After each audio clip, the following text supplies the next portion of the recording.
నమస్తే, welcome to Leo prime time debate. RRR గారి custodial torture ఇది అందరికీ తెలిసిందే.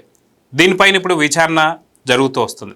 అయితే ఐపీఎస్ని విచారిస్తున్నటువంటి ఒక దామోదర్ గారు ఇప్పుడు ఏం తేల్చబోతున్నారు, అదేవిధంగా పిఎస్ఆర్ ఆంజనేయులు గారికి సంబంధించి ఇన్స్ట్రక్షన్స్ని ఎలా చూడాలి? అయితే దీని గురించి మనతో మాట్లాడడానికి లియో ప్యానెల్లో ఉన్నారు సీనియర్ జర్నలిస్ట్ డివి శ్రీనివాస్ గారు, అదేవిధంగా సీనియర్ జర్నలిస్ట్ కనకదుర్గ వడ్లమణి గారు. సార్ నమస్తే. నమస్తే మేడం. నమస్తే. నమస్తే అండి. డివిఎస్ గారు, కస్టోడియల్ టార్చర్ కేసుకి సంబంధించి మనం దాదాపు పిఎస్ఆర్ ఆంజనేయులు గారు కావచ్చు, సునీల్ కుమార్ గారు కావచ్చు, సునీల్ నాయక్ కావచ్చు, కానీ సునీల్ నాయక్ గారిది చాలా నాటకీయ పరిణామం మీద ఆయన అరెస్ట్ చేయడం, ఇక్కడ తీసుకొని రావడం, విచారణకు హాజరవడం ఇవన్నీ చూస్తూ వస్తున్నాం. కానీ పిఎస్ఆర్ ఆంజనేయులు గారు కూడా ఇప్పుడు విచారణకు హాజరు కావాలి అని చెప్పి తెలిసిన వెంటనే ఆయన ముందస్తు బెయిల్కి అప్లై చేసుకోవడం ఏంటి, ఎలా చూడాలంటారు దీన్ని? అంటే ఇప్పుడు నెక్స్ట్ పిఎస్ఆర్ ఆంజనేయుల్ని విచారణకు పిలుస్తారు అని ముందే ఊహించి ఆయన ముందస్తు బెయిల్ పిటిషన్ వేశారా? ఇప్పుడు మరి పిఎస్ఆర్ ఆంజనేయులు వేశారు, మరి పివి సునీల్ కుమార్ వేశారా? సునీల్ కుమార్ వేయలేదు. సునీల్ కుమార్ వేయకుండా ఆంజనేయులు వేయడం వెనక ఉద్దేశం ఏంటి? ఇప్పుడు సునీల్ నాయక్ 8 రోజులు విచారణ జరిగింది. అతని తల్లి ఏదో ఆసుపత్రిలో ఉంది అని చెప్పి అతను 9వ రోజు విచారణకి ఎగ్గొట్టి వెళ్ళిపోయాడు. అదే రోజు ఆయన ముందస్తు బెయిల్ పిటిషన్ కూడా హైకోర్టులో విచారణ. సరే, తల్లి అనారోగ్యం కాబట్టి ఇంకా ఆ కేసు ఏమీ ముందుకు వెళ్ళలేదు. అది 18వ తారీఖు వాయిదా వేసుకున్నారు. ఇది ముందస్తు బెయిల్ పిటిషన్ విచారణ. ఆ తర్వాత ఇంకో మాట కూడా చెప్పింది, ఏమని 23 మీరు విచారణకు హాజరు కావాలి అని.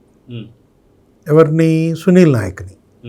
అంటే ఒక 10 రోజులు ఆ ఆసుపత్రిలో ఉన్న తల్లి సేవలకు మరేమో అతనికి వెసులుబాటు కల్పించిన దీంట్లో అంటే సునీల్ నాయక్ తనపై సమాచారం ఏమైనా ఇచ్చాడా? తను చెప్పినందుకే ఇవన్నీ చేశానని నాయక్ అక్కడ వాంగ్మూలం ఇచ్చాడా? నెక్స్ట్ అరెస్ట్ తనే అనే భయంతో ఈయన ముందస్తు బెయిల్కి వెళ్ళాడా? ఇప్పుడు ఇవాళ చర్చ, ఇవాళ జనంలో అనేక అనుమానాలు. ఎందుకంటే సునీల్ నాయక్ ఆ ఇంట్రాగేషన్లో ఏం చెప్పాడు? పై అధికారుల ఆదేశాల మేరకే నేను అన్నీ చేశానన్నాడు. పై అధికారులు ఎవరు? సునీల్ నాయక్ అన్న పై అధికారి అటు సునీల్ కుమార్ అన్న అవ్వాలి, లేకపోతే పిఎస్ఆర్ ఆంజనేయులు అన్న అవ్వాలి. ఏది? సిఐడి చీఫ్ లేకపోతే ఇంటెలిజెన్స్ చీఫ్, వీళ్ళిద్దరే కదా. అంటే వీళ్ళిద్దరినీ సునీల్ నాయక్ ఫిక్స్ చేశాడు అనే డౌట్తో ఇప్పుడు ఈయన పిటిషన్ వేశాడు ముందస్తు బెయిల్. దానిపైన హైకోర్టు మరి బాగానే ఇచ్చింది. ఏంటి కామెంట్ ఏమని చేసింది? ఐఓ కనుక పిలిస్తే మీరు విచారణకు వెళ్ళాలి, సునీల్ నాయక్తో పాటు మీరు కూడా విచారణ ఎదుర్కోవాలి, ఇద్దరిని కలిసి విచారించాల్సిన అవసరం కూడా రావచ్చు అని ఎవరు చెప్పారు? హైకోర్టే చెప్పింది. ఇప్పుడు దామోదరం గారికి ఆ ఆలోచన ఉందో లేదో కానీ దామోదరం గారికి కూడా ఇది ఒక రకంగా ఇన్స్ట్రక్షన్, హింట్ ఇచ్చింది అనుకోవచ్చు. ఏది? మీరు పిఎస్ఆర్ ఆంజనేయుల్ని సునీల్ నాయక్ని కలిపి విచారించండి. ఇంతకుముందు సునీల్ నాయక్ని ఒక్కడనే విచారించారు అన్న నేపథ్యంలో నెక్స్ట్ ఇక పిఎస్ఆర్ ఆంజనేయులు గారిని మరి కబురు నోటీస్ పంపిస్తున్నారా దామోదరం? రేపు సోమవారమా లేకపోతే మంగళవారం, ఈ 10 రోజులు అతను వచ్చేదాకా సునీల్ నాయక్. ఎందుకంటే 8 రోజుల్లో అతను అనేక ప్రశ్నలు అడిగారు. ఎవరిని? సునీల్ నాయక్ని. ఏమేమి అడిగారు? అసలు మీరు ఐజీ స్థాయి అధికారి, మీరెందుకు కస్టడీ రూమ్కి వెళ్ళారు? జనరల్గా కస్టడీ రూమ్కి అసలు ఐజీ స్థాయి అధికారి వస్తాడా? కస్టడీలో ఆయన విచారిస్తున్నారు, వాళ్ళు ఎవరో ఐఓ అక్కడ ఉన్నటువంటి అధికారులు విచారిస్తున్నప్పుడు మీరెందుకు వెళ్ళారు? ఎవరు వెళ్ళమంటే వెళ్ళారు? చెప్పాడా సునీల్ నాయక్? ఏమని? పిఎస్ఆర్ ఆంజనేయులే వెళ్ళమన్నాడు. ఎందుకంటే గతంలో విశాల్ గున్ని అదే చెప్పాడు. విశాల్ గున్ని అప్రూవర్గా మారి కాదంబరి జత్వాని కేసులో ఇచ్చిన ఆ వాంగ్మూలం ఏంటి? నన్ను సీఎం ఆఫీస్కి పిలిపించారు, అక్కడ మా బాస్ ఉన్నాడు, ఎవరు? కాంతిరాణా టాటా, అక్కడ ఉన్నటువంటి సిటీ కమిషనర్, ఆయన పక్కనే ఈయన కూడా కూర్చున్నాడు, మా ఇంటెలిజెన్స్ చీఫ్ పిఎస్ఆర్ ఆంజనేయులు. వాళ్ళు చెబితేనే నేను వెళ్ళాను ముంబై. అసలు నా ఫ్లైట్ టికెట్ కూడా క్యాంప్ క్లర్కే బుక్ చేశాడు. అంటే ఎఫ్ఐఆర్ కాకముందే అతను ఫ్లైట్కి వెళ్ళిపోయాడు. ఎలా వెళ్తాడు? అసలు ఇప్పుడు అక్కడ ఇచ్చినటువంటి విషయాలు కొన్ని వాంగ్మూలం పిఎస్ఆర్ని ఫిక్స్ చేసింది. మనం చూసాం, జైలుకి వెళ్ళాడు, లేకపోతే ఒక 40 రోజులు ఏమో జైల్లో ఉన్నాడు, ఏదో మధ్యంతర బెయిల్ ఏదో ఇచ్చారు, మెడికల్ బెయిల్, ఆయన ఆరోగ్యం బాగాలేదనో ఏదనేసరికి ఇచ్చినట్టున్నారు.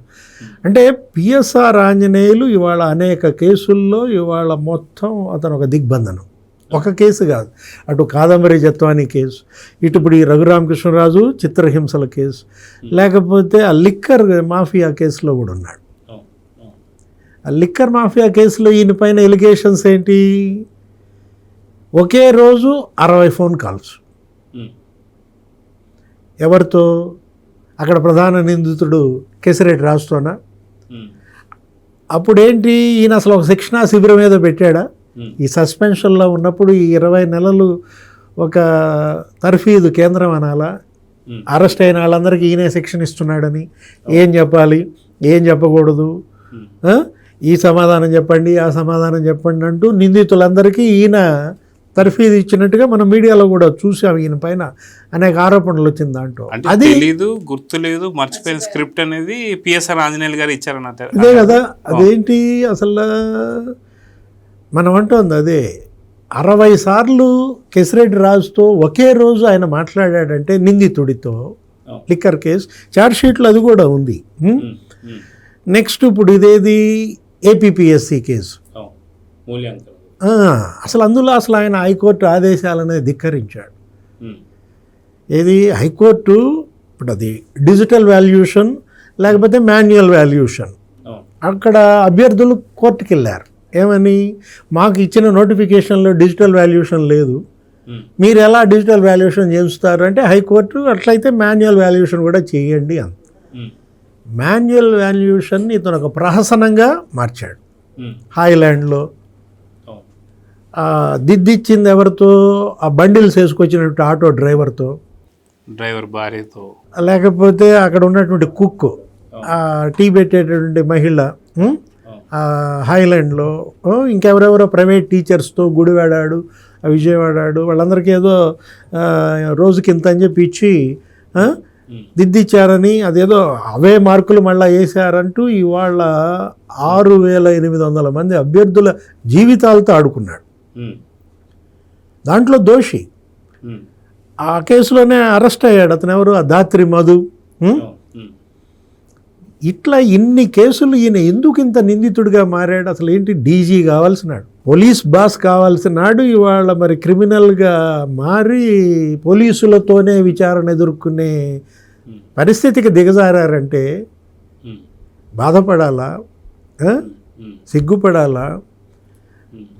ఇప్పుడు రఘురామకృష్ణరాజుని పెట్టిన చిత్రహింసలు, ఆయన్ని చూపించినటువంటి నరకం ఆయనకి ఇవాళ మీరు అనుభవిస్తున్నారా? ఆయన భౌతికంగా కొట్టి హింసించారు, ఇవాళ మిమ్మల్ని మానసికంగా కొట్టి హింసిస్తున్నారా? చిత్రహింసలు. ఇవాళ నిజం చెప్పాలంటే సునీల్ నాయక్ కుటుంబం, లేకపోతే పిఎస్ఆర్ ఆంజనేయుల కుటుంబం, సునీల్ కుమార్, ఇవాళ ఆ నరకం చూస్తున్నారు.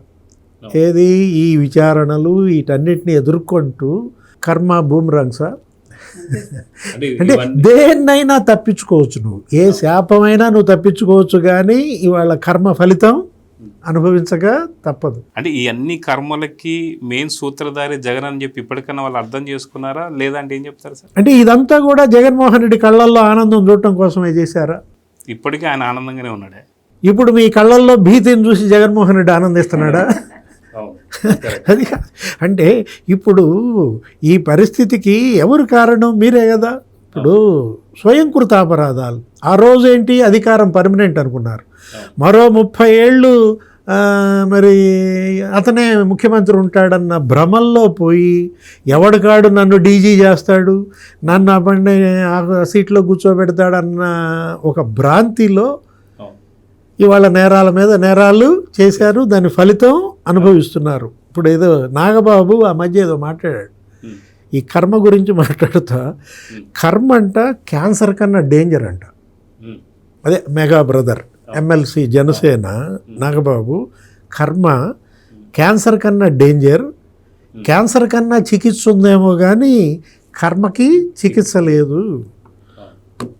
ఒక్కళ్ళు లెక్క పెట్టేశాను జాగ్రత్త అంటూ ఆయన ఒక వీడియో చేశాడు. అదే శిశుపాలుడు చేసినటువంటి ఆ 100 తప్పుల్ని శ్రీకృష్ణ పాండవీయంలో ఎన్టీ రామారావు అంట శ్రీకృష్ణుడిగా ఏదో ఒక్కళ్ళు లెక్కేస్తా ఏదో సీను గుర్తు చేసి ఆయన మిత్రుడు ఎవరో భరణి రాసిన కవితను ఏదో చదివి వినిపించాడు. లెక్క పెట్టేశారా ఒక్కళ్ళు? అదే కనకదుర్గ గారు, వాస్తవానికి ఎలా చూడాలంటారు? అంటే అటు జగన్మోహన్ రెడ్డి మనస్తత్వాన్ని మనం ఎలాగా ఏమంటారు అనమాట, ఎలా పరీక్షించాలా లేకపోతే ఏంటి? ఎందుకంటే సొంత తల్లిపైన ఇదే రకమైన చిత్రహింసలు, సొంత చెల్లిపైన ఇదే రకమైన చిత్రహింసలు, సొంత ఎంపీ అయినటువంటి ఒక రఘురామకృష్ణ గారి పైన కూడా ఇదే రకమైన చిత్రహింసలు. ఇప్పుడు సొంత గతంలో ఆయనకు సొంత అనుకున్న పిఎస్ఆర్ ఆంజనేయులు కావచ్చు, విశాల్ గున్ని కావచ్చు, లేదా ఈ కేసుకు వచ్చేసరికి సునీల్ కుమార్ కావచ్చు, సునీల్ నాయక్ కావచ్చు. అంటే సొంత మనుషుల్ని చిత్రహింసలు పట్టుకునేది ఏంటి అంటే, ఏదో అంటుంటారు పాము తన గుడ్లను తానే మింగిద్దని చెప్పి, అలా భావించాలా ఎలా భావించాలంటారు జగన్ మనస్తత్వాన్ని? అంటే ఇక్కడ పాము గుడ్లతో పోల్చక్కర్లేదు, కానీ పాము కంటే డేంజర్ జగన్మోహన్ రెడ్డి. మీరు కనుక గమనిస్తే పాము ఒకసారి కాటేస్తుంది, ఈయన ప్రతి సెకను ప్రతినిత్యం ఎవరిని కాటేయాలనుకుంటే వాళ్ళని వేస్తూ ఉంటాడు కదా. ఇందాక సార్ చెప్పినట్టుగా ఇక్కడ 2 అంశాలు. ఒకటి, భీతి తోటి ఇవాళ ఆయన ఆనందపడుతున్నాడు, వీళ్ళ కళ్ళల్లో భీతి చూసి. ఎవరు తప్పు ఎవరి చేత అయితే చేయించారో ఆ చేసిన వాళ్ళు ఇవాళ భయంతో వణికిపోతున్నారు. సో ఇదొక శాడిజం అనొచ్చు మనం. అంటే మనిషికి ఎట్లా ఉంటారంటేనండి, చాలా రేర్గా ఉంటారు అలాంటి శాడిస్ట్ క్యారెక్టర్స్. మీరు కనుక చూస్తే పెళ్ళైన భర్తలు కొంతమంది అట్లా ఉంటూ ఉంటారు, మనం కేసులు వింటూ ఉంటాం. మీకు బెడ్ ఆఫ్ రోజెస్ అని ఇంగ్లీష్లో ఒక నావెల్ వచ్చింది. సో దాంట్లో కూడా అంతే, అంటే ఆ భర్త చేసుకున్న భర్త ఎంత ఘోరంగా ఇబ్బంది పెడతాడో అదే మీకు 47 రోజులని తెలుగులో కూడా ఒక ఇది వచ్చింది. అది ఓన్లీ కొంతవరకే, కానీ ఇలాంటివి జీవితకాలం ఉంటాయి జగన్మోహన్ రెడ్డి లాంటి వాళ్ళతోటి చెప్పాలంటే.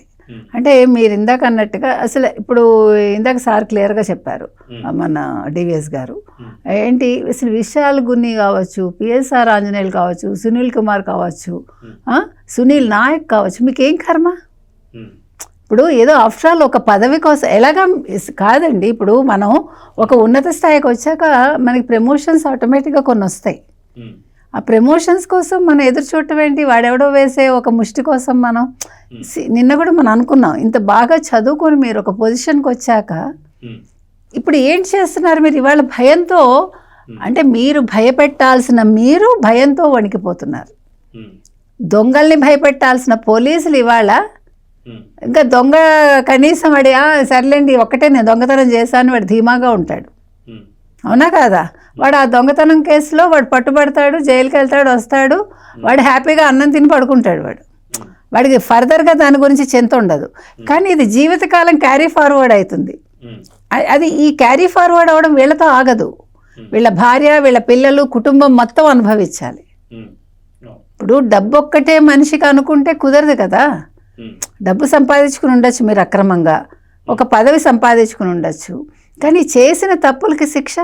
ఇవాళ మీరు జగన్మోహన్ రెడ్డి కోసం ఇంత చేసినప్పుడు జగన్మోహన్ రెడ్డి ఇవాళ పదవిలో లేడే. మీరు 30 ఏళ్ళు అనుకుని మునిగిపోయారు మీరందరూ. ఇవాళ లేడు, రేపు రాడు ఆయన. ఆయన మాట తప్పను మడమ తిప్పను అంటాడు, కానీ ఆయన చేసేది మాట తప్పడం మడమ తిప్పడం. కాబట్టి మీరు కనుక గమనిస్తే ఆయన ఎంతమందిని చూడడానికి వెళ్ళాడు? మొన్న అంబటి రాంబాబుని చూడడానికి వెళ్ళాడా? లేదుగా. వాళ్ళ కూతురుని వాళ్ళ పిల్లల్ని పరామర్శించడానికి వెళ్ళాడు. అంటే అక్కడ కూడా రాజకీయం చూసుకుంటాడు. నేను ఎవరి దగ్గరికి వెళ్తే నాకు ఎక్కువ బెనిఫిట్, నేను ఎన్ని గంటలు వెళ్తే నాకు ఎంత బెనిఫిట్ వస్తుంది, ప్రతిదీ క్యాలిక్యులేషన్స్ తోటి జగన్మోహన్ రెడ్డి లైఫ్ వెళ్తుంది. అది వీళ్ళెవరు అందుకోలేకపోయారు. లేకపోతే ఇవాళ పిఎస్ఆర్ ఆంజనేయులు పోలీసులకు క్లాసులు తీయాల్సిన వాడు తప్పులు చేసిన వాళ్ళకి క్లాసులు తీయటం ఏంటి? నేను మంచి పాయింట్ ఎత్తారు మేడం. జగన్మోహన్ రెడ్డి జైలుకి వెళ్ళినటువంటి రాజకీయ నాయకులందరి ఇళ్ళకెళ్ళి పరామర్శలు చేశాడు. జోగి రమేష్ ఇంటికి వెళ్ళి పరామర్శించాడు, లేకపోతే జైలుకి వెళ్ళి పిన్నెల్లి రామకృష్ణారెడ్డిని పరామర్శించాడు, కాకాని గోవర్ధన్ రెడ్డిని పరామర్శించాడు, అంబటి రాంబాబు కుటుంబాన్ని పరామర్శించాడు.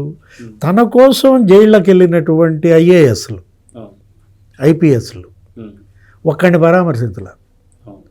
అసలు మద్యం కుంభకోణంలో ఉన్న వాళ్ళని అసలు ఎవరిని అసలు పరామర్శించలేదు. పొరపాటున కూడా అసలు తలుచుకోలేదండి. ఇప్పుడు ధనంజయ రెడ్డిని పరామర్శించలేదు, లేకపోతే అతన్ని ఓఎస్డి కృష్ణమోహన్ రెడ్డిని ఇంటికి వెళ్ళి పరామర్శించలేదు. ఇప్పుడు పిఎస్ఆర్ ఆంజనేయులు మరి 40 రోజులు జైల్లో ఉన్నాడు, మరి ఆయన ఇంటికి వెళ్ళి పరామర్శించాడా? జగన్ నైజాన్ని ఇవాళ ఈ ఐపీఎస్లు ఐఏఎస్లు అర్థం చేసుకోవాలండి. అది that's what I'm madam saying. చెప్తోంది అది. డెఫినెట్గా they have to think twice before doing anything అంటున్నాను నేను. ఇప్పుడు ఒక ఇన్స్ట్రక్షన్ రాగానే అమ్మో ముఖ్యమంత్రి చెప్పాడు మనకి రేపు పొద్దున్న ఏదో అందలం ఎక్కిస్తాడు, అందలం ఎక్కించాడు. ఆ అందలం కాసేపే మీరు ఉండేది.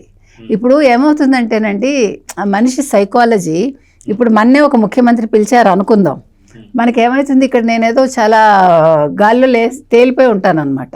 అబ్బో నన్ను ముఖ్యమంత్రి పిలిచాడు, నన్ను కాబట్టి గుర్తించాడు, ఇప్పుడు మీ అందరి ముందు నేను చాలా గొప్పగా ఫీల్ అయిపోతా.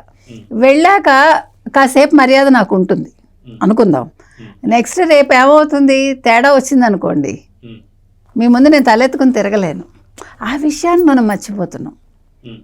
ఇవాళ నన్ను ముఖ్యమంత్రి ఈ పని చేయమన్నారు, సో ముఖ్యమంత్రి చెప్పాడు కాబట్టి మనం చేస్తే రేపు నాకు ఒక ప్రమోషన్ వస్తుంది, లేదు నా పిల్లాడికి ఒక ఉద్యోగం అడగచ్చు, లేదా ఇంకేదో బెనిఫిట్ ఆశించవచ్చు, లేదో ఇళ్ల స్థలం అడగచ్చు. దీస్ ఆర్ ఆల్ పెట్టి థింగ్స్ అని మనం అర్థం చేసుకోవాలి. ఇవేవి కాదండి, మీరు సర్వీస్లో చేసిన మంచి పని మీ తదనంతరం కూడా చెప్పుకుంటారు పత్తరాలు. ఏం సార్, అదొక్కటే మిగులుతుంది మనకి. ఇవాళ స్థలం ఇస్తాడు అనుకుందాం, 400 గజాలు ఇచ్చాడండి, అది నేను అమ్ముకోలేనా అరుచుకోలేను, అది అలా పడి ఉంటుంది అక్కడ. అది భారంగా నా గుండెల మీద పడుతుంది, నా గుండెల మీద పడుతుంది. అది మనం అది మర్చిపోతున్నాం, వీళ్ళందరూ అది మర్చిపోతున్నాం. ఐపీఎస్ అవ్వడం తేలిక అండి, ఐఏఎస్ అవ్వడం తేలిక అండి. ఎంత చదువుకుని ఎన్ని యాస్పిరేషన్స్ తోటి వాళ్ళు అవుతారు, వాళ్ళ కుటుంబం, వాళ్ళ చుట్టుపక్కల వాళ్ళు, వాళ్ళ బంధువర్గం ఎంత గొప్పగా చెప్పుకుంటారు, మా వాడు ఐఏఎస్, మా వాడు ఐపీఎస్ అని. ఇవాళ ఏమంటారు, ఆ వాడా, ఎంత నీచంగా మాట్లాడతారండి. అవసరమా ఇదంతా? ఇవాళ అసలు పిఎస్ఆర్ ఆంజనేయులు లాంటి వాళ్ళు శాసించాల్సిన స్టేజ్ నుంచి వేరే వాళ్ళ చేత శాసించబడుతున్నాడు ఆయన. ఇందాక సార్ చెప్పినట్టుగా పోలీసులు, తన కింద ఉండే పోలీసులు ఇవాళ తనని విచారణ చేస్తారు. ఇంతకంటే దౌర్భాగ్యం అవసరమా? ఇప్పుడు నేను మీ ముందు వచ్చి తలదించుకుని కూర్చోవటమే నేను సగం చచ్చిపోయినట్టు. ఇది మీరు గుర్తుపెట్టుకోండి. అట్లీస్ట్ ఫ్యూచర్లో no IAS, no IPS will do like this. That's what we're asking, we're requesting. ఎందుకంటే మీరంటే మాకు చాలా గౌరవం అండి. మీలాంటి వాళ్ళు ఇలాంటి పనులు చేయకండి దయచేసి. అంటే నేను అనేది వాళ్ళకి మనం గౌరవం ఇస్తున్నాం. మనం ఎంతమంది ఐఏఎస్లు ఐపీఎస్ల గురించి గొప్పగా చెప్పుకుంటామండి. వ్యక్తిగతంగా తప్పులు చేస్తారు, చాలామంది చేస్తారు. సిగరెట్ తాగొచ్చు, మద్యం తాగొచ్చు, ఇంకేదో చేయొచ్చు. కానీ అఫీషియల్గా వాళ్ళకుండే బ్రెయిన్ కావచ్చు, వాళ్ళు తీసుకునే డెసిషన్స్ కావచ్చు. ఇప్పుడు నిన్నను చంద్రబాబు నాయుడు గారు ఎందుకంటే ఐఏఎస్లకి ఐపీఎస్లకి అంత పవర్స్ ఇచ్చారు? ఐఏఎస్లు అందరికీ చెప్పారు కదా, మీకు వదిలేస్తున్నాను మీరు చూసుకోండి అని చెప్పారు ఆయన. ఎంత గొప్పతనం వాళ్ళకది. ఇక్కడ వాళ్ళని ఆయన ఏం అడగలే ఫేవర్స్. ఇది మనం ఆలోచించాల్సింది. ఇవాళ ఒక ఐఏఎస్ని పిలిచి, ఎస్ నాకు చాలా నచ్చింది నువ్వు చెప్పిన విధానం, నువ్వు చెప్పింది చాలా బాగుంది, గో హెడ్ అన్నారు ఆయన. సో అతను సిన్సియర్గా రాత్రి పగలు పనిచేస్తాడు. అదండి కావాలి బూస్టింగ్ అంటే, అది. అంతేగాని నీకు నేను ఏంటి రేపు పొద్దున్న ప్రమోషన్ ఇస్తాను, లేకపోతే ఒక 10 లక్షలు ఇస్తాను, నువ్వు ఈ వెధవ పని చెయ్యి అంటే ముఖ్యమంత్రులకు ఉండే తేడా చెప్తున్నాను. ఆ ఐఏఎస్లకి ఐపీఎస్లకి, ఇప్పుడుండే ఐఏఎస్లకి ఐపీఎస్లకి ఆ ముఖ్యమంత్రులు ఇచ్చిన దాన్ని ఏమంటారు పని కావచ్చు, చూసిన విధానం కావచ్చు, ఆ డిఫరెన్స్ చెప్తున్నాను నేను. సో వాళ్ళు డిసైడ్ చేసుకోవాలి. మన పిల్లలకి చెప్తాం చూడండి, ఇగోరా నువ్వు ఈ మార్గంలో వెళ్తే ఇలా ఉంటావు, ఈ మార్గంలో వెళ్తే ఇలా ఉంటావు, మనం చెప్తున్నాం కదా. వాళ్ళు ఒక స్టేజ్కి వచ్చే వరకు మనం పిల్లలకి చెప్తూనే ఉన్నాం, లెట్ దెమ్ డిసైడ్ అని. సో ఇప్పుడు మన ఐఏఎస్ ఐపీఎస్లు కూడా అదే చెప్తున్నాం. నిన్న తప్పు చేసిన వాళ్ళు ఇవాళ తల వంచుకుని ఉండే గతి వచ్చింది. ఇవాళ తప్పు చేయని వాడు ఇవాళ ఒక మెప్పు పొందాడు. ఇది గుర్తుపెట్టుకోమని మనం క్లియర్గా చెప్తున్నాం. డివిఎస్ గారు, వాస్తవానికి మీరు ఇందాక అన్నారు ఏదైతే జగన్మోహన్ రెడ్డి గారు ఎవరోని పరామర్శించారు ఏంటని చెప్పి, కానీ ఆ బాధ్యతలు కొన్ని జగన్మోహన్ రెడ్డి గారు ఇంకొకరికి అప్పగించారు. అదే ఉండవల్లి అనుకోవచ్చు. మళ్ళీ ఉండవల్లి మళ్ళీ పరామర్శ పిఎస్ఆర్ ఆంజనేయ గారికి రాబోతుందని చెప్పి అనుకోవచ్చు అంటారా? అంటే ఇప్పుడు అధికారి ఎలా ఉండాలి, అధికారి ఎలా ఉండకూడదు. ఇప్పుడు ఐఏఎస్ అనేవాడు ఎలా ఉండాలి, మీ కళ్ళ ముందే ఇవాళ రోల్ మోడల్స్ ఉన్నారు. ఇప్పుడు శంకరన్, కాకి మాధవరావు, లేకపోతే ఉమామహేశ్వరరావు, హీరాలాల్ సమారియా, అంటే ఎంతమంది అసలు సెంట్రల్ సెక్రటరీ స్థాయికి వెళ్ళారు, ఐఏఎస్లు లేదు ఐపీఎస్లు. ఆయన చనిపోయారు నిన్న, ఎవరు, హెచ్జే దొరా. అసలు మొత్తం దేశంలో ఉన్న పోలీస్ అధికారులందరూ స్పందించారు. సిక్కోలు నుంచి ఢిల్లీ దాకా ఆయన ఎదిగిన విధానం. డీజీపీగా చేశాడు, 6 ఏళ్ళు సుదీర్ఘకాలం డీజీపీగా చేసింది ఆయనే. ఎవరు, దొర. ఇవాళ ఏంటి, సెంట్రల్ విజిలెన్స్ కమిషనర్ అయ్యారు, సివిసి. అట్లాగే విజయరామారావు వాళ్ళు అసలు అతనేంటి, సిబిఐ డైరెక్టర్ స్థాయికి ఎదిగారు. అరే, చిత్తశుద్ధితో నిజాయితీగా విధులు నిర్వహిస్తే దేవుడి కింద కొలుస్తారు ప్రజలు. ఇప్పుడు ఆ శంకరన్ లాంటి వాళ్ళని, నాగార్జున అని ఒక కలెక్టర్ ఉండేవాడు, అసలు అతన్ని అయితే చెంచులు అయితే అసలు దేవుడి కింద చూస్తారు. ఎస్టీలు ఎక్కడ, నల్లమల ఫారెస్ట్లో ఆయనే వెళ్ళేవాడు, ఫారెస్ట్లో వెళ్ళి గిరిజనులతో కలిసి నివసించేవాడు. అంటే ఇప్పటికీ మనం వాళ్ళ స్టోరీలు, వాళ్ళ యొక్క స్ఫూర్తి గాథలు చరివిత చరణంగా చెప్పుకునేది, ఎందుకంటే ఇదే కారణం.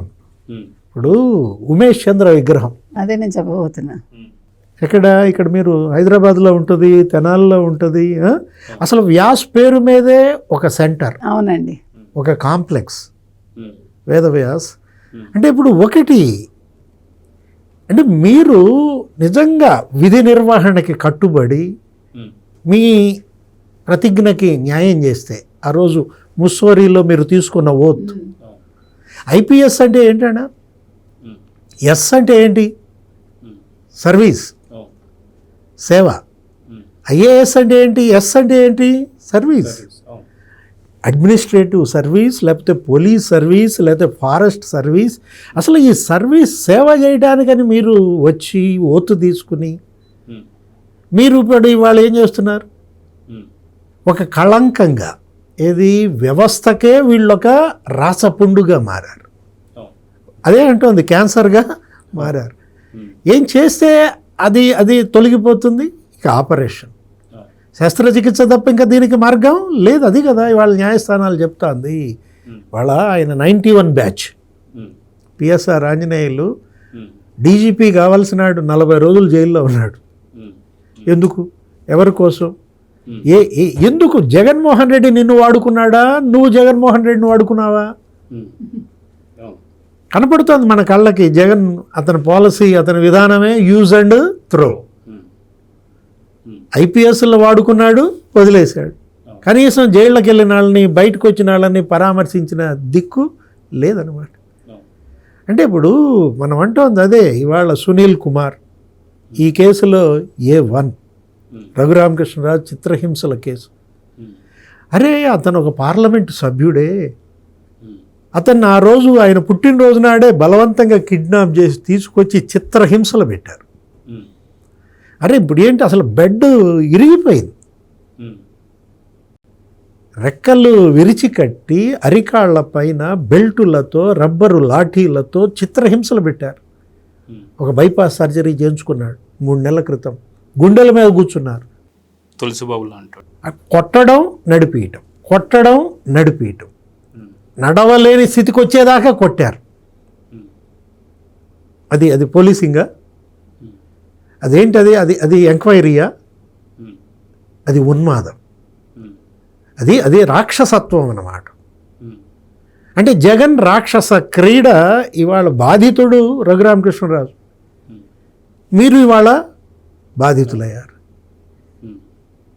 ఇప్పుడు సునీల్ నాయక్ అయినా, సునీల్ కుమార్ అయినా, లేకపోతే ఇతను పిఎస్ఆర్ ఆంజనేయులైనా కర్మ ఫలితం అనుభవించక తప్పదంటోంది. అదే అన్నమాట. సార్, అదిగాక మనం చూసుకుంటే ఇంత జరిగిన తర్వాత కూడా సేమ్ మళ్ళీ అదే సునీల్ కుమార్ గారు మొన్న ఏదో అక్కడ ఉన్నటువంటి ఒక అసెంబ్లీ సెక్షన్ సంబంధించినటువంటి ఎమ్మెల్యేలు కావచ్చు, స్పీకర్, అందరూ ఏదో ఆటలాడుతుంటే కింద పడ్డ తర్వాత కూడా తను చేసే వ్యాఖ్యను ఎలా చూడాలంటారు? దాన్ని కూడా ఇంకా ఇప్పటికి కూడా ఇలానే మాట్లాడుతున్నాడంటే ఎలా చూడాలంటే? నువ్వు ఎప్పుడు 10 రోజుల క్రితం గురించి మాట్లాడుతున్నావు. ఎప్పుడైతే సునీల్ నాయక్ విచారణకు వస్తున్నాడో అప్పటి నుంచి అది మోగబోయింది. ఒక ట్వీట్ రాలా, ఒక వీడియో చేయాలి, అసలు ఆయనే ఒక ఛానల్ పెట్టినట్టున్నాడు. నేను చూశాను 10-14 రోజులు ఎప్పుడైతే సునీల్ నాయక్ ఎంక్వైరీకి వస్తున్నాడో అప్పటి నుంచి ఉద్దేశపూర్వకంగా సునీల్ కుమార్ మౌనాన్ని ఎలా చూడాలి? మనం అంటోంది అదే, ఏది సునీల్ నాయక్ ఇచ్చినటువంటి వాంగ్మూలం దగ్గర పెట్టుకుని ఇవాళ దామోదరం వీళ్ళిద్దరిని ప్రశ్నిస్తే సునీల్ కుమార్ అయినా లేకపోతే పిఎస్ఆర్ ఆంజనేయులైనా దీంట్లో A1, A2, A3 Jaganmohan Reddy. ఎప్పుడు సార్ విచారణ? అదేగా హైకోర్టు చెప్తోంది. ఏది ఇప్పుడు ఇవాళ మీరు సునీల్ నాయక్తో పాటు విచారణకు హాజరు కమ్మని ఆదేశించింది. ఎవరిని? పిఎస్ఆర్ ఆంజనేయుల్ని. అసలు సునీల్ కుమార్కి ఇదంతా తెలుసు కాబట్టి ఆయన వెల్ ప్రిపేర్డ్, ఆయన మళ్ళీ రావడానికి సిద్ధంగా ఉన్నాడు. గతంలో కూడా వచ్చాడు. సేమ్ అదే చెప్తాడేమో, ఏది తెలియదు, గుర్తులేదు, మర్చిపోయాననే చెప్తాడేమో. ఆఫ్టర్ దట్ A3గా జగన్మోహన్ రెడ్డి దామోదరం ముందు విచారణకు కూర్చోవాలా. ఇంకెన్నో రోజులు లేదు. అది కూడా ఆ సీన్ కూడా నువ్వు స్క్రీన్ మీద చూసే రోజు అతి త్వరలోనే ఉందన్నమాట. ఎందుకంటే జగన్మోహన్ రెడ్డి ఇవాళ ఆ ఉన్మాద క్రీడకు అతనే కర్త, కర్మ, క్రియ. అసలు అక్కడ ఆ చిత్రహింసలు పెడుతుంటే వీడియో కాల్ చేసి చూపించారన్నారు. ఇంతవరకు Sunil Nayak phone hand over చేసుకున్నారా? ఇప్పుడు 8 రోజులు దామోదరం విచారించారు. మరి సునీల్ నాయక్ ఫోన్ ఎందుకని హ్యాండ్ ఓవర్ చేసుకోలేదు? ఆయన ఫోన్లోనే ఈ చిత్రహింసలు చూపించారా? వీడియో తీశారా? అసలు ప్రభావతి మీద యాక్షన్ ఏది? A5 ఈ కేసులోనే ఆమె MBBS సర్టిఫికేట్ క్యాన్సిల్ చేసిందా IMA? అంటే అసలు ఒక తప్పుడు మెడికల్ రిపోర్ట్ ఇవ్వడం, వైద్యుల్ని ప్రభావితం చేయటం. ఆమె ఏమని చెప్తుంది? నేను గైనకాలజిస్టు, నాకు తెలియదు, వాళ్ళు ఏది చెప్తే దాని మీద సంతకం పెట్టారు. అంటే భయపెట్టారంటారా? ఇప్పుడు వీళ్ళకి వైఎస్ఆర్ కాంగ్రెస్ పార్టీతో ఉన్న సంబంధాలు, ఇప్పుడు సునీల్ నాయక్ తండ్రి ఆయన వైఎస్ఆర్ కాంగ్రెస్ పార్టీ ఆ గ్రామ సర్పంచ్గా కూడా చేశాడంటున్నారు. ఏదది లాలీపురం తండానో ఏదనుకుంటా, అక్కడ పల్నాడు జిల్లాలో. అంటే ఆ కుటుంబం జగన్మోహన్ రెడ్డి లేకపోతే అది మా పార్టీ వాళ్ళు అనమాట. అందుకే జగన్మోహన్ రెడ్డి కావాలనే సునీల్ నాయక్ని ఇక్కడికి పిలిపించుకున్నాడు. అప్పటిదాకా సునీల్ నాయక్ ఇక్కడికి డెప్యుటేషన్ మీద రాలేదు. జగన్ సీఎం అయినాకే ఎందుకు వచ్చాడు అంటే సెలెక్టెడ్ బై జగన్మోహన్ రెడ్డి. వాసుదేవరెడ్డిని ఎలా అయితే సెలెక్ట్ చేసుకున్నాడో, వెంకటరెడ్డిని ఎలా అయితే సెలెక్ట్ చేసుకున్నాడో, అట్లా డిప్యుటేషన్ మీద వీళ్ళందరినీ కూడా పిలిపించుకుని ఒక్కొక్కళ్ళని ఒక్కొక్క పనికి వాడుకున్నారు. మైనింగ్ స్కామ్కేమో వెంకటరెడ్డిని వాడుకున్నాడు, లేకపోతే లిక్కర్ స్కామ్కేమో వాసుదేవరెడ్డిని వాడుకున్నాడు, కల్తీ నెయ్యి తిరుమల తిరుపతి కుంభకోణాలకేమో ధర్మారెడ్డిని వాడుకున్నాడు. ఇప్పుడు ఈ చిత్రహింసలకేమో సునీల్ నాయక్. ఇప్పుడు ఇట్లా జగన్ ఆటకి వీళ్ళు బలైతే వీళ్ళ మీద సానుభూతి జనానికి ఎక్కడి నుంచి వస్తుంది? జనం సానుభూతికి కూడా వీళ్ళు అనర్హులు అనమాట. ఇప్పుడు పిఎస్ఆర్ ఆంజనేయులైనా, సునీల్ కుమార్ అయినా, సునీల్ నాయక్ అయినా ఇదంతా జగన్ చెబితేనే చేశాం అంటే రేపొద్దున వాంగ్మూలాలు ఇస్తే ఫలితం ఏంటి? అటు కాదంబరి జత్వాని కిడ్నాప్ వెనుక జగన్మోహన్ రెడ్డి హస్తం, అది కూడా ఆయన ఏంటి సీఎం ఆఫీస్లోనే పంచాయతీ. అతనే చెప్పాడు కదా విశాల్ గున్ని, ఏమని? నన్ను పిలిపించారు సీఎం ఆఫీస్కి, అక్కడ రాణా కూర్చున్నాడు, పిఎస్ఆర్ ఆంజనేయులు కూర్చున్నాడు, మరి జగన్మోహన్ రెడ్డి ఆదేశాలు పాటించారు. ఇది కూడా అదే, ఏది రఘురామకృష్ణరాజు, మరి సునీల్ నాయక్ వెళ్ళి తీసుకురావడం రఘురామకృష్ణరాజుని, ఇక్కడ అంతా చిత్రహింసలు, కస్టడీ రూమ్కి ఐజీ వెళ్ళడం, హాస్పిటల్కి ఐజీ వెళ్ళడం, ఏ విధంగా సునీల్ నాయక్ ఇందులో ఇన్వాల్వ్ అయ్యాడు? పిఎస్ఆర్ అయినా లేకపోతే సునీల్ కుమార్ అయినా అందరూ జగన్ ఆదేశాలనే అమలు చేశారు.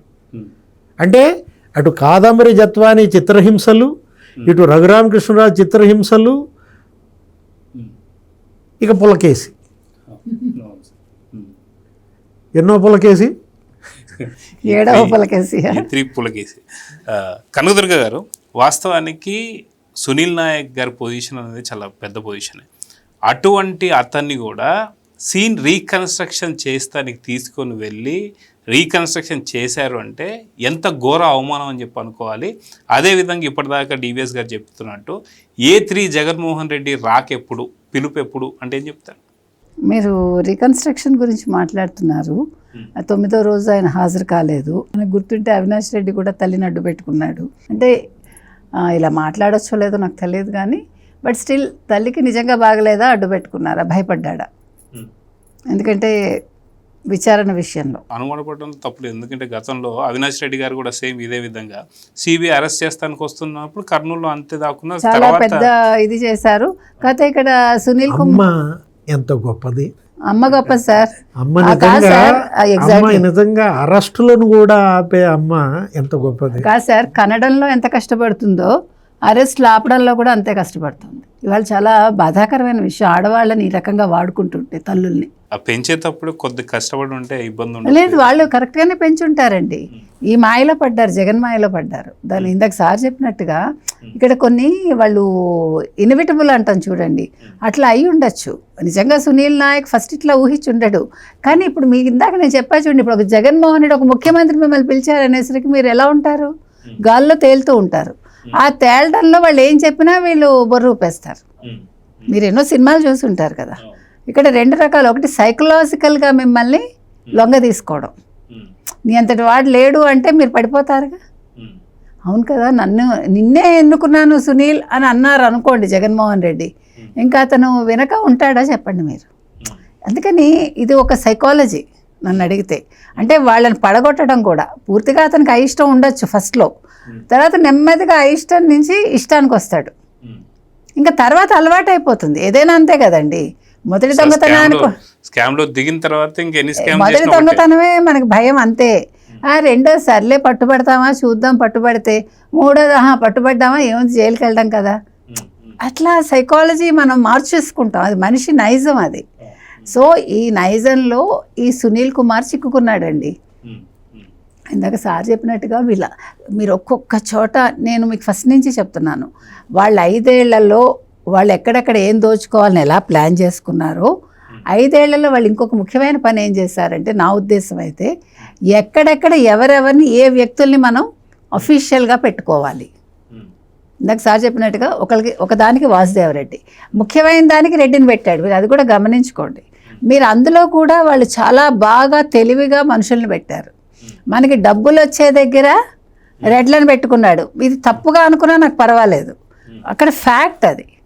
ఎక్కడెక్కడ కొట్టాలి, నరకాలి, చంపాలి ఇలాంటి చోట్ల ఇట్లా నాయకులు సునీల్ కుమార్లో లేకపోతే పిఎస్ఆర్ ఆంజనేయుల కిడ్నాప్కి అట్లాంటి వాళ్ళని వాడుకున్నాడు. బూతులకి కాపుల్ని వాడుకున్నాడు.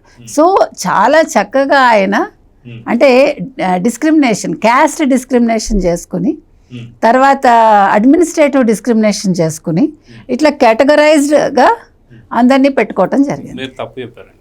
ఎందుకంటే గతంలో ఎక్సైజ్ మినిస్టర్ ఎవరైతే ఉన్నారో డిప్యూటీ సీఎం అయినటువంటి ఒక నారాయణ స్వామి గారు ఉన్నారు.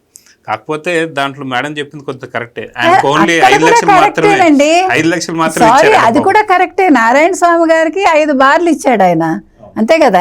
ఎంతసారి ఎంత మర్చిపోయిన ఎన్ని కోట్లు ఇచ్చాడు? 5 లక్షలు మాత్రమే, 5 లక్షలు ప్రతి నెల. అది కాకుండా 5 బార్లు ఏదో లెక్క. మీరు అన్నట్టు మిథున్ రెడ్డి గారికి 5 కోట్లు ప్రతి నెల. మరి నేను చెప్పింది 100% కరెక్ట్ సార్. సో చాలా తెలివిగా ఆయన అన్నీ కూడా 5 ఏళ్లలో ప్లాన్ చేసుకుని 2019-24 ఇంప్లిమెంట్ చేశాడు ఆయన. అందుకని ఇవాళ అందరూ కూడా బకరాలే. ఇవాళ ఎవరైతే ఐఏఎస్లు ఐపీఎస్లు ఎవరైతే ఇన్వాల్వ్ అయ్యి ఉన్నారో వాళ్ళు రిగ్రెట్ అయి తీరాలి. ఇప్పటికైనా వాళ్ళ మనస్సాక్షి పని చేస్తే వాళ్ళు ఉన్నది ఉన్నట్టు చెప్పాలి, పారిపోవటం కాదు. ఇప్పుడు సీన్ రిక్రియేట్ చేశాక 9వ రోజు ఎందుకు పారిపోయాడు Sunil Nayak? That's what I'm asking. అంటే ఇప్పుడు వీళ్ళకి ఇంకొక ముఖ్యమైన విషయం, అంటే ఇది అంటే ఎజంప్షనే, కానీ వాళ్ళ ఫ్యామిలీస్ని ఎవరైనా బెదిరిస్తున్నారో కూడా మీరు చూసుకోండి. అది చాలా ఇంపార్టెంట్. అది ఆ ఇంపాక్ట్ వీళ్ళ మీద పడి వీళ్ళు నోర్లు ఎత్తకుండా ఉంటారా? ఎందుకంటే ఇందాక మీరు అడిగారు జగన్మోహన్ రెడ్డి నెంబర్ 3 అనుకుందాం. ఇప్పుడు జగన్మోహన్ రెడ్డిని పిలవాలంటే సునీల్ నాయక్, సునీల్ కుమార్, పిఎస్ఆర్ ఆంజనేయులు, లేకపోతే వీళ్ళ ముగ్గురిని అసలు కలిపి విచారిస్తే ఏ గొడవ ఉండదు. Only PSR and Sunil Nayak కాకుండా సునీల్ కుమార్ని కూడా యాడ్ చేసి ముగ్గురిని కూర్చోపెట్టి విచారించి ఆ అసలు దొంగని అంటే అతని పేరు చెప్పించేస్తే కేసు ఒక కొలిక్కి వచ్చేస్తుంది విదిన్ నో టైం. అది నెలాఖరులోపే జరగచ్చు మొత్తం కదా. అందుకని దీని మీద దృష్టి పెడితే బాగుంటుందని నా ఉద్దేశం. ఫైనల్గా డివిఎస్ గారు, సప్త సముద్రాలు ఈది పిల్ల కాలువలో పడి చనిపోయినట్టుగా ఏదో సామెత ఉంటుంది. అదేవిధంగా సప్త సముద్రాలు అనగానే జగన్మోహన్ రెడ్డి గారు గుర్తొస్తుంటారు. ఎన్నో కేసులు దాదాపు 12 సంవత్సరాల 7 నెలలుగా ఏదైతే ఒక కేసు ఏదైతే ఉందో అది కావచ్చు, బెయిల్ పైన తిరగడం కావచ్చు, అటు పక్క వివేకానంద రెడ్డికి కేసు కావచ్చు, అన్ని కేసుల్లో కూడా కల్తీ నెయ్యి కావచ్చు అన్ని. కానీ అనుకోకుండా ఈ RRR గారి యొక్క కేసులో జగన్ హాజరు కాబోతున్నాడా, అరెస్ట్ కాబోతున్నాడా, నిజంగా పిల్ల కాల్లో పడబోతున్నాడా అంటే ఏమంటారు? సప్త సముద్రాల అవతల దాక్కున్న లాక్కొస్తా సుబ్బరాయుడు అన్నాడు. అవును, సుబ్బరాయుడు ఇక్కడే ఉన్నాడు. సప్త సముద్రాల అవతల లేడు. ఎక్కడున్నాడు? తిరుపతిలోనే ఉన్నాడు సుబ్బరాయుడు. మరి ఇవాళ బీహార్లో ఉన్నాడని లాక్కొచ్చారు. ఇప్పుడు వీళ్ళు కాదు లాక్కొచ్చింది, ముఖ్యమంత్రి చంద్రబాబు, డిప్యూటీ సీఎం పవన్ కళ్యాణ్ కాదు కదా వీళ్ళని లాక్కొస్తుంది, కోర్టులు లాక్కొస్తున్నాయి. నేపాల్లో ఉన్న ప్రణయ్ ప్రకాష్ లాక్కొచ్చారు. ఆడెవడ థాయిలాండ్లో ఉన్నాడు. అవును, ఎవరు? ముప్పిడి అవినాష్ రెడ్డి లాక్కొచ్చారు. అంటే ఇప్పుడు సప్త సముద్రాల అవతలు ఉన్నా కూడా ఈ నిందితుల్ని ఇవాళ భారత ఈ న్యాయ వ్యవస్థ, ఇక్కడ ఉన్నటువంటి ఈ చట్టం లాక్కొస్తుంది. అంటే ఈ చట్టం అంత బలమైంది, ఈ చట్టం చేతులు అంత పొడవైనవి. కానూన్ కా హాత్, మరి మా మేడంకే తెలియాలి ఏంటది, లంబా హాయ్ అని ఇది అంటుంటారు. ఎంత దూరం తప్పించుకుంటారు, ఎంతమంది కళ్ళు కప్పుతారు. ఇవాళ న్యాయ దేవత స్పష్టంగా ఆదేశాలు సార్ కళ్ళు తెరుచుకుని చూస్తాం సార్, అందుకే కంటికి తీసేశారు కదా న్యాయదేవతకి. అందుకని వీళ్ళ కేసులన్నీ కూడా చక్కగా కనిపించి అన్నీ బయటకు వచ్చేసాయి. 100 మంది దోషులు తప్పించుకున్న ఒక నిర్దోషికి శిక్ష పడకూడదు. మన మన మన న్యాయ వ్యవస్థ మౌలిక సూత్రం.